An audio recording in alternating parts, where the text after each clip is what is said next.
हितोपदेश की कहानियां। आज की कहानी का नाम है विवेकानंद की शिक्षा। एक बार एक सज्जन स्वामी विवेकानंद के पास आए और कहा, महाराज कृपया मुझे बचाएं। मेरे दोषों के कारण मेरा जीवन नरक बन गया है। मैं कितनी भी कोशिश कर लूं, मैं अपनी बुरी आदतों से छुटकारा नहीं पा सकता। कृपया मुझे इसके लिए कोई उपाय बताएं। यह सब बताकर वह व्यक्ति रोने लगा। स्वामी विवेकानंद ने एक शब्द भी नहीं कहा। उन्होंने अपने एक शिष्य को बुलाया और उसके कान में कुछ कहा। कुछ देर बाद स्वामी जी उस सज्जन को अपने साथ बगीचे में टहलने के लिए ले गए। वहां उन लोगों ने एक शिष्य को एक पेड़ को बहुत मजबूती से गले लगाते और लगातार लात मारते हुए देखा और वह कह रहा था, मुझे छोड़ दो, मुझे छोड़ दो। यह देखकर सज्जन हंसने लगे और बोले, महाराज यह क्या मूर्ख है। उसने खुद पेड़ पकड़ा है और उसके ऊपर कह रहा है, मुझे छोड़ दो, मुझे छोड़ दो। स्वामी विवेकानंद हंसे और बोले, तुम्हारा भी कुछ ऐसा ही मामला है। क्या तुम्हें ऐसा नहीं लगता? विकारों को तो तुमने ही पकड़ लिया है, फिर रोते हो कि छोड़े नहीं जाते। यह सुनकर सज्जन को थोड़ी शर्म आई। जब वे आगे बढ़े तो देखा कि एक माली पौधों के लिए खाद डाल रहा है। भयानक गंध आ रही थी।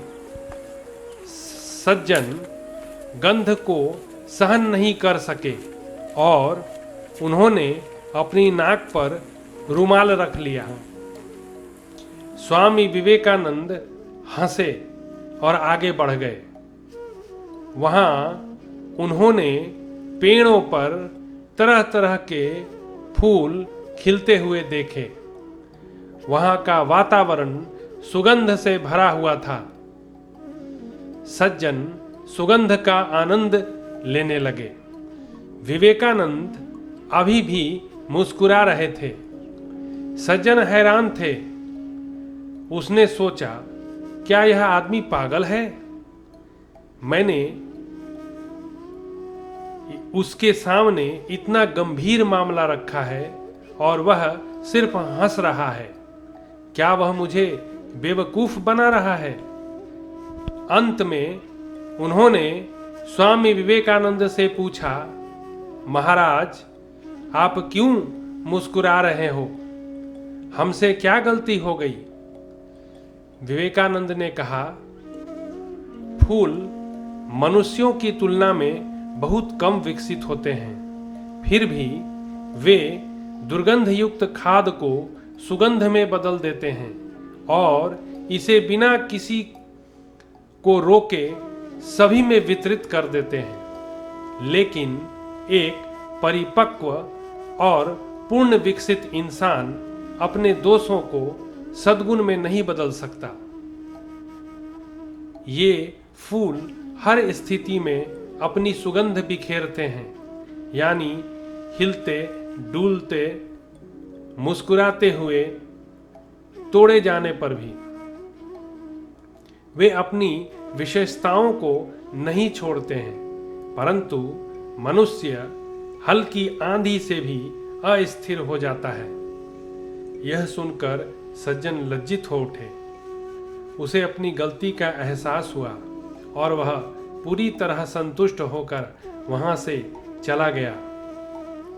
मित्रों, अगर आप भी अपने दोषों को मिटाना चाहते हैं तो जैसे सज्जन को वृक्ष छोड़ना पड़ा, वैसे ही हमें भी विकारों को छोड़ना होगा।